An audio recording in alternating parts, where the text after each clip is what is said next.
사랑의 아버지 하나님, 이번 한 주간도 하나님의 은혜 가운데 우리를 지켜주시고 오늘까지 인도하여 주심에 감사합니다. 지난 한 주를 돌아보며 하나님께 감사할 것은 감사하고 또 회개할 것은 회개하는 하나님의 백성들 되게 하여 주옵소서. 하나님, 지나간 삶을 하나님 앞에서 돌아보기를 소원합니다.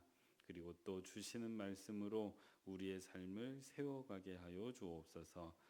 하나님, 우리가 하나님께서 주신 우리의 말을 바르게 사용하기를 소원합니다. 지혜로운 말을 사용함으로써 세상에 올바른 그리스도인으로 서게 하여 주시고, 또 선한 말을 사용함으로 주의 복음을 잘 전하는 주의 자녀들 되게 하여 주옵소서. 사랑 많으신 예수님의 이름으로 기도합니다. 아멘. 찬송가 488장 함께 찬양하시겠습니다.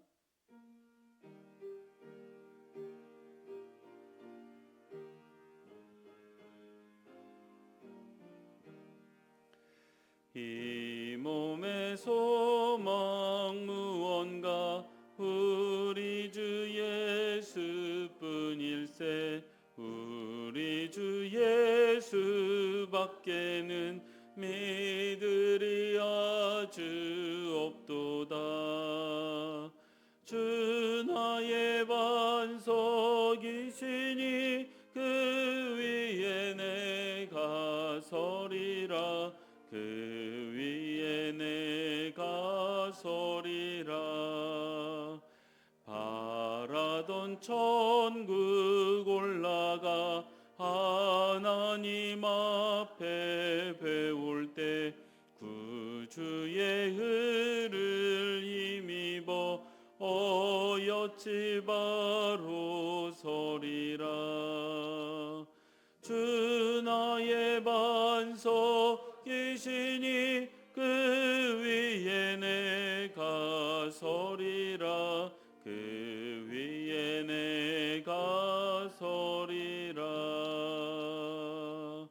아멘. 오늘은 이 시간 이계윤 장로님 기도 인도해 주시겠습니다. 존귀하신 아버지 하나님, 하나님을 찬양하며 경배합니다. 아멘. 죽을 수밖에 없는 저희를 불쌍히 여기사 십자가 보혈로 구원하시고 오늘도 기도로 하루를 시작하게 하시니 감사드립니다. 늘 욕심에 빠지고 분노하며 자기의 의로 교만한 저희입니다. 늘 내가 주인 되어 사는 미련함을 용서하시고 하나님 다스림에 순종하는 은혜를 허락하여 주옵소서. 아멘. 사랑의 하나님, 주님께서는 한 생명을 천하보다 귀하게 여기십니다. 이번 만나데이가 하나님의 한없는 사랑으로 풍성한 결심 맺도록 도와주옵소서. 아멘. 준비된 영혼들이 빠짐없이 교회로 오게 하시고 모든 성도가 기도로 잘 준비하게 하옵소서. 아멘. 교회 곳곳에서 이루어지는 말씀의 사역과 훈련이 성도들의 영적 성숙을 이루어가게 하시고 아멘. 다음 세대가 바로 세워지는 복음의 능력과 열매로 나타나게 하옵소서. 아멘. 자비로우신 아버지 하나님, 세계 정세가 한치 앞을 예측할 수 없는 혼돈 속에 있습니다. 이 나라를 불쌍히 여기시고 아멘. 피난처요 산성이 되어 주옵소서. 아멘. 하나님의 사랑과 공의가 살아있는 나라, 위정자로부터 모든 국민이 하나 되어 어려운 시기를 잘 이겨나가게 도와주옵소서. 아멘. 오늘도 환우들을 위해 기도합니다. 아멘. 고통스러운 질병이 하루속히 치유되기를 소원합니다. 아멘. 이길 만한 믿음을 더하여 주시고 아멘. 소망으로 평강을 얻게 하옵소서. 아멘. 물질로 고통받는 교우들에게도 같은 은혜를 더하여 주옵소서. 아멘. 이 시간 이승철 목사님 말씀 전하실 때 성령 충만케 하옵시고 말씀을 잘 배우고 익혀 우리의 삶이 변화되는 능력이 되게 하옵소서. 아멘. 길이요 진리요 생명이신 예수님 이름으로 기도합니다. 아멘. 아멘. 오늘 함께 살필 하나님의 말씀은 역대하 10장 1절에서 19절의 말씀입니다. 한 절씩 교독하시고 마지막 절은 합독하겠습니다. 르호보암이 세겜으로 갔으니 이는 온 이스라엘이 그를 왕으로 삼고자 하여 세겜에 이르렀음이더라. 느밧의 아들 여로보암이 전에 솔로몬 왕의 낯을 피하여 애굽으로 도망하여 있었더니 이 일을 듣고 여로보암이 애굽에서부터 돌아오매 무리가 사람을 보내어 그를 불렀더라. 여로보암과 온 이스라엘이 와서 르호보암에게 말하여 이르되 왕의 아버지께서 우리의 멍에를 무겁게 하였으나 왕은 이제 왕의 아버지께서 우리에게 시킨 고역과 매운 무거운 멍에를 가볍게 하소서. 그리하시면 우리가 왕을 섬기겠나이다.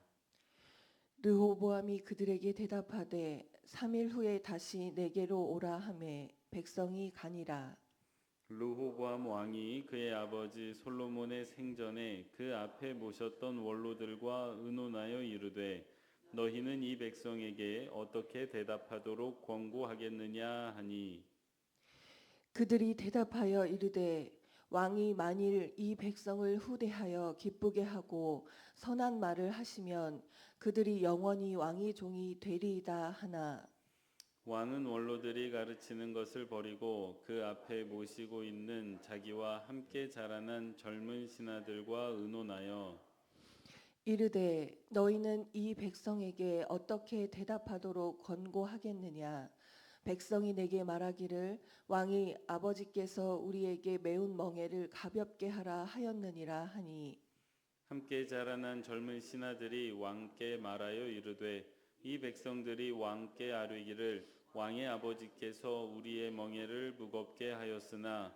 왕은 우리를 위하여 가볍게 하라 하였은즉 왕은 대답하시기를 내 새끼 손가락이 내 아버지의 허리보다 굵으니 내 아버지가 너희에게 무거운 멍에를 매게 하였으나 이제 나는 너희의 멍에를 더욱 무겁게 할지라 내 아버지는 가죽 채찍으로 너희를 치셨으나 나는 전갈 채찍으로 하리라 하소서 하더라.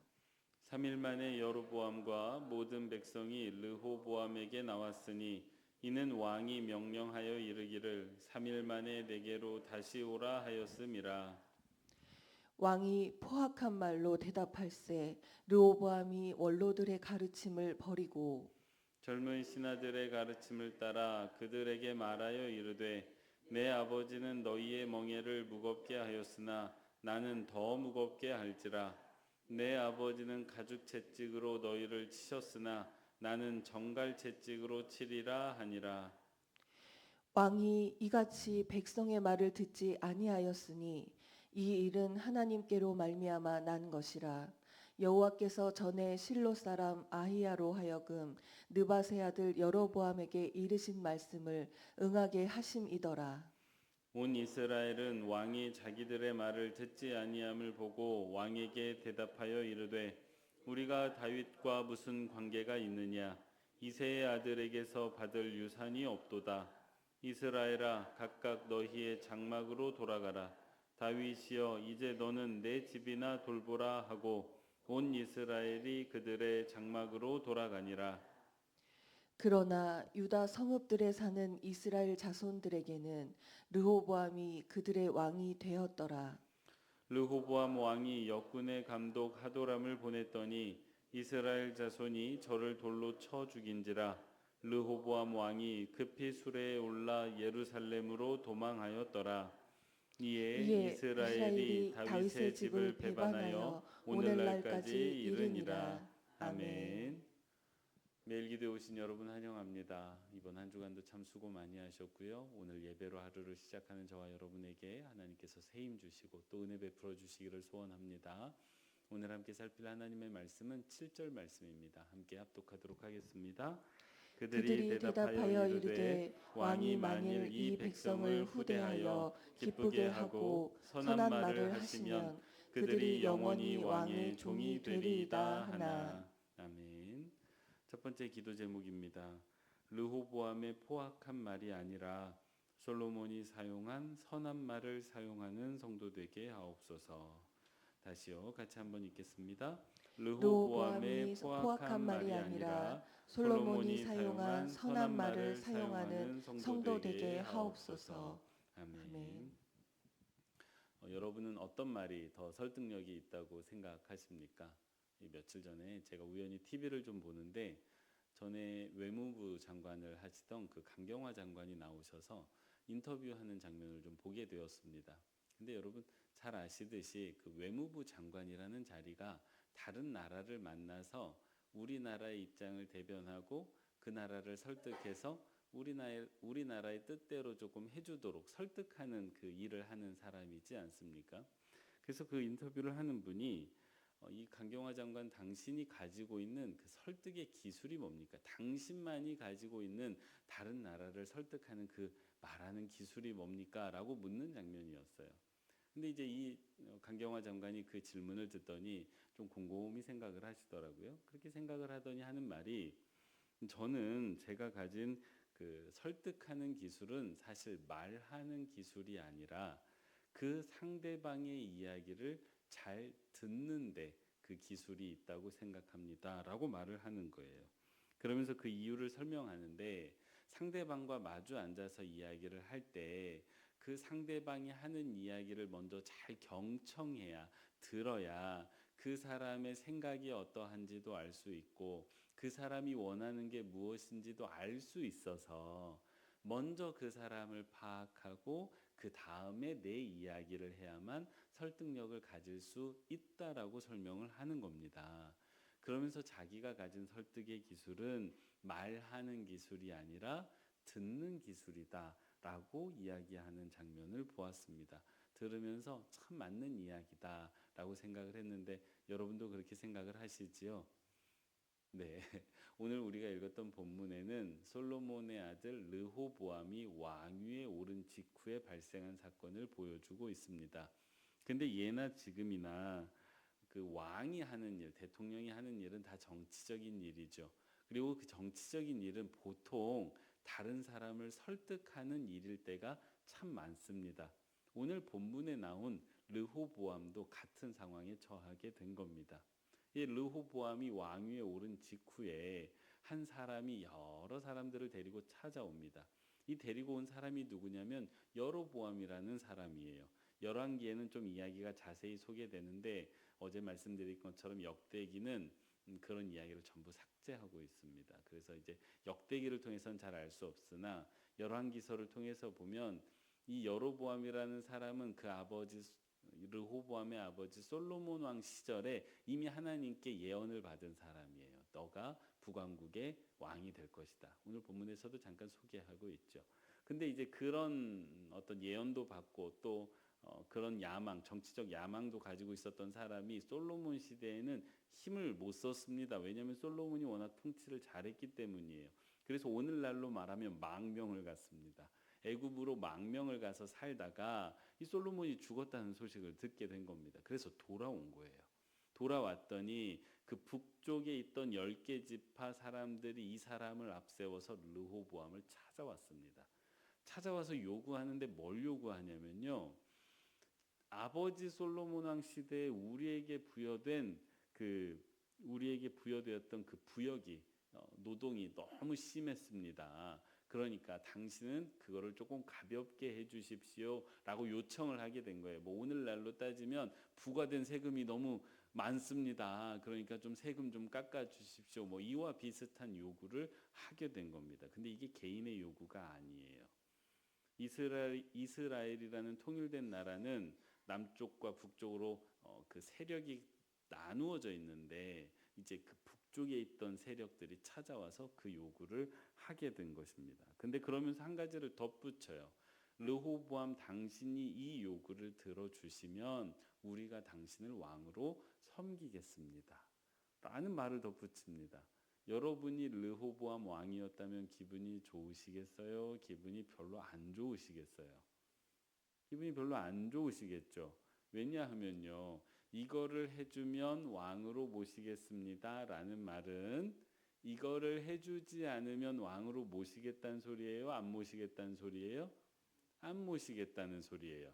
그러면 지금 당장은 당신을 왕으로 인정한다는 말입니까? 안 한다는 말입니까? 안 한다는 말이에요. 당신 하는 행동 보고 우리가 왕으로 섬길지 안 할지 결정하겠다는 말은 지금은 당신 왕 아니라는 이야기입니다. 이 이야기를 듣고 기분 좋을 사람은 사실 없습니다. 그래서 이제 르호보암이 그 이야기를 들은 이후에 그러면 나에게 3일의 말미를 좀 달라. 그러면서 돌려보냅니다. 이건 참 잘한 일이에요.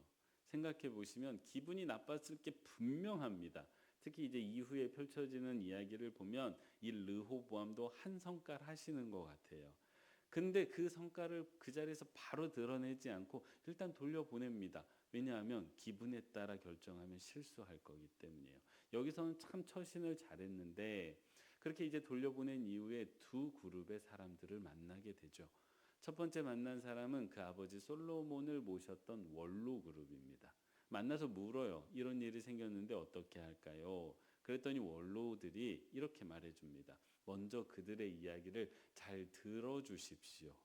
누가 생각나십니까? 처음에 이야기 드렸던 그 외무부 장관 이야기가 생각이 나죠. 그러니까 설득의 기술입니다. 먼저 좀 잘 들어주신 다음에 그 다음에 선한 말, 좋은 말로 잘 이야기하면 그들이 왕을 섬길 것입니다. 그러니까 설득의 기술을 알던 사람들이에요. 그렇게 조언을 하는데 이게 르호보암의 마음에 들지를 않습니다. 그래서 자기의 또래 집단을 불러요. 함께 마음을 나누고 함께 자라온 그들을 불러가지고 똑같은 걸 묻습니다. 그랬더니 이 젊은 신하들은 이 왕의 마음을 아는 거예요. 그래서 그 마음을 시원케 해줄 요량이었는지 세게 나가라고 이야기합니다. 상상해 보면 아마 이런 말들을 했을 것 같아요. 왕이시여, 왕이시여. 저 지금 북쪽의 지파들이 왕을 시험하고 있습니다. 간음하고 있습니다. 전문 용어로 말하면 간을 보고 있습니다. 이 밀당을 시작한 거라고 이야기를 하면서 이럴 때일수록 더 세게 나가셔야 돼요. 이게 한 번 밀리면 계속 밀릴 수밖에 없습니다. 그러니까 초장에 잡아야 됩니다. 결혼하면서 이런 조언 듣고 망한 사람들 많이 봤는데 이 초장에 저 북쪽 지파 잡아야 됩니다. 그러니까 세게 나가셔야 돼요. 그래도 저들 아무것도 못할 겁니다. 이런 조언을 하지 않았을까라고 상상해 봅니다. 그리고 이제 여로보암은 누구의 말을 듣게 됩니까? 원로의 말을 듣지 않고 이 젊은 그룹의 말을 듣게 됩니다. 그리고 3일이 지나서 그들이 왔을 때 여로보암과 그 북쪽 지파 사람들이 왔을 때 젊은 사람들이 조언했던 그대로 말을 하게 됩니다. 이렇게 말하면 그들이 자기를 따라올 거라고 생각했을 겁니다. 나는 왕이니까, 나는 권위가 있으니까 내가 이렇게 말하면 따라올 거야 라고 생각했겠죠. 여로보암과 북이스라엘이 르호보암의 말을 들었겠습니까? 아닙니다. 오늘날이 아니죠. 우리 옛말에 가는 말이 고와야 오는 말이 곱다라는 말이 있습니다. 이렇게 가는 말이 험악했으니 오는 말도 험악합니다. 16절 이하를 보면요. 이 사람들이 왕의 면전에 대고 그렇게 말합니다. 우리는 이제 더 이상 다윗의 집과 아무 상관이 없다. 당신은 그냥 다윗의 집이나 다스리소서라고 말하고 나와버립니다. 험악해졌죠. 그리고 그들이 예고했던 대로 르호보암을 왕으로 인정하지 않고 자신들의 길을 걷기 시작합니다. 남과 북이 갈라진 거예요. 르호보암은 왕위에 오르면서 만났던 첫 번째 정치적 뭐라고 해야 될까요? 사건을 대하는데 철저하게 실패했습니다. 결과적으로 놓고 보면 르호보암은 누구의 말을 들어야 했을까요? 원로 그룹의 말을 들어야만 했습니다. 원로들은 먼저 경청할 것을 조언했고 선한 말할 것을 조언했습니다. 근데 이제 여기서부터가 중요한데요. 이 원로 그룹이 그것을 어떻게 알았을까입니다. 이게 이제 정답이었는데 시험이 끝나고 나니까 이게 정답이었는데 이 사람들은 이 정답을 어떻게 알았냐는 것입니다. 원로 그룹이니까 인생의 경륜이 있으니까 그래서 알았겠지라고 생각하실 수도 있고 그것도 일정 부분 있을 것 같은데요. 말씀을 조금 깊이 묵상하다 보면 그 이상이 있었겠다 싶습니다. 먼저 그들이 누구를 섬겼다라고 되어져 있냐면 솔로몬을 섬겼었다라고 되어져 있습니다. 즉 그들이 누구를 보면서 이 원로가 되었습니까? 솔로몬을 보면서 솔로몬이 통치하는 걸 보면서 원로가 된 사람들입니다. 자, 그러면 솔로몬은 어떻게 통치했을까요? 솔로몬이 왕위에 올랐을 때 어떻게 말했을까요? 너무 감사하게도 솔로몬의 말이 역대하 1장에 나와 있습니다. 솔로몬이 왕위에 오른 직후에 그가 사용했던 언어를 분석해 보면 두 가지입니다. 첫 번째, 겸손의 언어예요. 솔로몬이 하나님께 이것을 구하죠. 지혜를 달라고 구합니다. 근데 지혜를 달라고 구하는 이유가 이거예요. 나는 부족한 사람입니다. 하나님 저렇게 많은 사람을 다스려야 되는데 하나님 저는 지혜가 없습니다. 그러니까 저에게 지혜를 좀 주십시오. 자기를 높이지 않았습니다. 자기를 철저하게 낮췄습니다. 하나님과 백성 앞에서 나를 낮추는 겸손함이 솔로몬의 말에 묻어 있었습니다. 그래서 솔로몬의 말은 겸손의 언어였습니다. 반면에 르호보암의 언어는 어떻죠? 내 새끼손가락이 아버지 허리보다 두껍다. 이 말입니까? 이 뭡니까? 아버지 솔로몬이 얼마나 위대한 왕이었는데 내 새끼손가락이 그 아버지 허리보다 두껍다잖아요. 야망이 있었던 거예요. 나는 아버지보다 더 위대한 왕이 될 것이다. 그럴 수 있다는 자신감도 있고 야망도 있었습니다. 근데 겸손이 없죠. 그러니 그의 말에서 겸손의 언어가 아닌 거친 교만의 언어가 나왔던 것입니다. 솔로몬이 구사했던 두 번째 언어는 섬김의 언어입니다. 솔로몬이 그 지혜를 달라고 한 까닭이 무엇입니까? 나를 위해서 달라고 한 게 아니에요. 백성들을 위해서 달라고 한 것입니다. 하나님, 제가 백성들을 섬겨야 되는데 저에게 지혜를 좀 주십시오. 백성들을 섬기려면 그게 필요합니다. 기본적인 자세가 섬김의 자세예요. 그러다 보니까 솔로몬의 그 입술을 통해서 나오는 말은 겸손의 언어이고 섬김의 언어였던 것입니다. 이게 오늘 본문에서 원로들이 조언하고 있는 선한 말입니다. 그렇게 하면 백성들이 따를 것이라는 거예요. 원로들이 이걸 보면서 여기까지 온 사람들입니다. 아, 백성들에게 함부로 하면 안 되는구나. 겸손히 말해야 되는구나. 섬김의 말로 해야 되는구나. 그렇게 할 때 백성들이 따라오는 것이구나라는 걸 경험적으로 얻었던 사람들입니다. 반면에 르호보암은 이 말을 따르지를 않죠. 교만의 언어를 사용하고 섬김의 언어가 아니라 굴림의 언어를 사용합니다.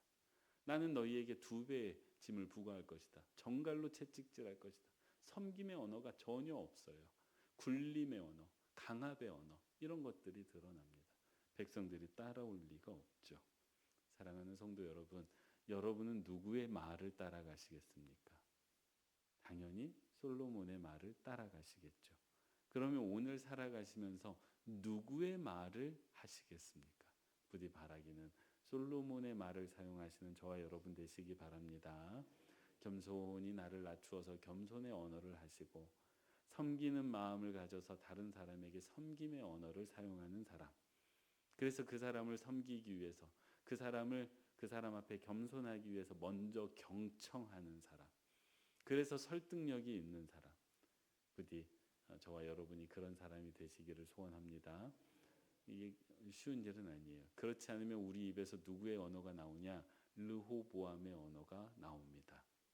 요즘 저희 아이가 보는 동화책 중에 재미있는 동화책이 있습니다. 제가 책 제목은 기억이 안 나는데 그 책의 내용이 뭐냐면 이 아이가 어린아이가 주인공인데 어린아이가 뭔가 좀 불편한 상황이 되면 그 마음에서 고릴라가 튀어나오는 것처럼 표현이 돼 있어요. 그럼 막 아이가 성질을 내는 걸 고릴라가 튀어나오는 것처럼 묘사하고 있습니다. 그리고 또 고슴도치가 나오는 것처럼 그리고 있어요. 그래서 요즘 저희 아이가 한참 막 부정적인 감정을 표출하는 시절인데 그 감정이 나오면 제 아내가 그렇게 말합니다. 고릴라 또 나왔네. 고슴도치 나왔네. 그렇게 말하면 아이가 그 감정을 탁 이렇게 잡습니다. 잡고 쑥 집어넣어요. 우리가 솔로몬의 언어로 내 입술을 제어하지 못하면 우리 마음에서도 고릴라가 튀어나옵니다. 그리고 고슴도치가 튀어나오죠. 고슴도치가 튀어나와서 하는 말 르호보암의 말입니다. 고릴라가 튀어나와서 하는 말 르호보암의 말입니다. 부디 오늘 하루 살아가시는 동안에 르호보암의 언어가 아니라 솔로몬의 언어, 그 선한 말을 사용하시는 모든 빛과 소금교회 성도님들 되시기 바랍니다. 기도하겠습니다. 사랑의 아버지 하나님, 오늘 우리가 사용하는 말에 대해서 상고하게 하시니 감사합니다. 우리가 르호보암의 언어를 따라가지는 않는지 돌아보게 하시고 오직 겸손과 섬김의 언어를 사용한 솔로몬을 따라가게 하여 주옵소서. 하나님, 오늘 빛소성경대학과 대안학교가 진행됩니다. 어린아이에서부터 장년에 이르기까지 우리 빛과 소금 교회가 하나님의 말씀으로 빚어져가는 귀한 공동체 되게 하여 주옵소서. 이를 위해 수고하고 봉사하는 손길들 하나님 기억하여 주셔서 그들의 섬김이 그들의 삶의 축복이 되게 하여 주옵소서. 이 시간 하나님의 백성들이 가지고 나온 기도의 제목들을 들으시고 또 응답해 주시기를 간절히 바라고 소원하오며 사랑 많으신 예수님의 이름으로 기도합니다. 아멘.